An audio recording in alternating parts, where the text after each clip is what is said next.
뭐 암 치료는 다음과 같은 이런 치료들을 한다라고 이제 얘기를 하는 거죠. 그리고 이제 수의학의 현재는 사람도 한 10년, 2020년 전에는 대부분 기본적으로 수술이에요. 지금도 수술이 기본이고 수의학은 당연히 수술이 기본이죠. 종괴를 줄이는 거죠. 100개의 종양이 있는데 이거를 0개로 싸우는 게 저희들이 환자나 우리 보호자분들이 향후에 싸우기가 훨씬 더 낫지, 뭐 그거를 5개까지 줄이면 좋아요. 근데 이거를 막 50개 아니면 거의 100개 상태에서 여러 가지 약을 쓴다고 한들 100개를 제압하기가 쉽지가 않아요. 얘네들은 이미 우리의 통제를 상실한 아이들이기 때문에. 그래서 기본적으로 종양의 사이즈를 줄일 수 있냐, 그래서 우리 보호자님들이 수술이든 여러 가지 치료를 결정할 때 종양의 사이즈만을 줄이는 것도 목적이 된다. 분명히 우리가 종양을 다 떼어내지 못하는 경우가 충분히 있는데 그런 것들에도 그런 의미들이 다 있다. 그 의미들을 보호자님 이해를 해주셔야 돼. 어차피 다 못 되는 거를 왜 하나요? 이렇게 질문하면 이게 답이 없는 거죠. 대신 그렇게 하는 거는 종양이 앞으로 작아지게 만든 다음에 저희들이 그 다음에 이어가는 처치를 할 때 아무래도 조금 더 우리가 이겨나기 아니면 유지하기가 조금 더 유리하기 때문이라고 보시면 되는 거예요. 사이즈를 줄이는 것 자체가. 인위에서 대부분 발생하는 것들은 다시 수의학으로 내려옵니다. 한 10년, 5년에서 10년 정도의 텀을 두면 동물 실험을 약을 어떤 치료법이 개발되잖아요. 그럼 동물 실험을 한 다음에 안전성이 확보되면 이제 사람으로 넘어가게 되죠. 그러면 보통 5년에서 10년 정도면 수의학으로 다시 그게 리턴이 돼서 내려와요. 효능이 수의학에서도 이제 써보기 위해서 그런 것들이라고 이제 일반적이라 좀 보시면 되고, 이 치료 전략을 세우는 게 중요한데 아까 같이 제가 얘기 드렸잖아요. 종괴 위치 이런 것들을 보호자면 치료 목표를 세우는데 가장 중요한 거는 다른 여러 가지 뭐 검사 이런 것들이 있었어요. 하지만 가장 기본적인 스탠다드는 조직학적 검사를 해야 돼요. 근데 요즘에는 그래도 보호자님들이 조직 검사를 하시는 분도 많은데 제가 치료를 본 거 중에는 전에 수술 받았는데 다시 커졌어요. 보통 2개월 전, 뭐 1개월 전에. 그러면 제가 조직 검사를 받았나요? 하셨나요? 그렇게 되면 안 하는 경우도 되게 많아요. 일반적으로 피부 종괴들이 대부분 그렇죠. 근데 대수롭지 않게 그냥 떼어냈다가 하는 거죠. 그게 굉장히 빨리 성장했다면 대부분 보호자님들이 합니다. 근데 이게 생긴 지가 좀 됐는데 최근에 커졌다. 이런 경우는 또 안 하신 분도 많아요. 또 수의사 우리 원장님들도 나이가 좀 있고 이렇게 되면 뭐 그렇게까지는 할 필요 있나요? 이런 것들을 주로 얘기하는 건데, 그러다 보니까 조직학적인 특징을 평가를 못한 상태로 다시 재발했을 때 이렇게 오는 거죠. 재발을 하게 돼서 그 종양과 다시 싸우려면 기본적으로 예후는 나빠집니다. 30% 정도라고 생각하시면 돼요. 왜냐면 이미 종양의 초기 모습이 이미 자극을 줬잖아요. 이 종양도 이미 화가 난 상태죠.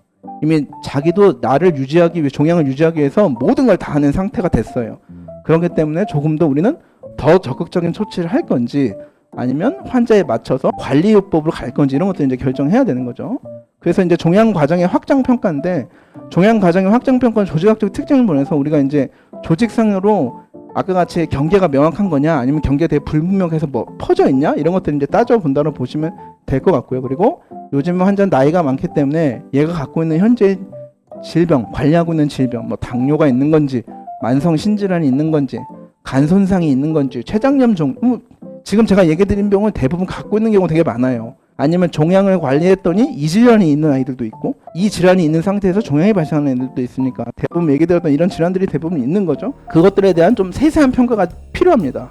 향후 요게 이제 조직학적 특성을 판단할 때 제일 좋은 거는 이 모든 종양이 화학요법과 방사선요법에 동일한 민감도를 나타내지 않아요. 종양별로 다 다르고, 또 한 가지 같은 동일한 종양도 환자별로 나타나는 감수성이 좀 다릅니다. 그게 이제 조직학적 특징이 단계가 보통 1기, 2기, 3기로 뒀을 때 3기가 조금 더 악성이고 1기가 조금 더 경증이라면 환자별로는 1, 2, 3기가 다 다르거든요. 그러면 1, 2기에 걸려있는 환자가 조금 더 치료 반응이 좋을 확률이죠.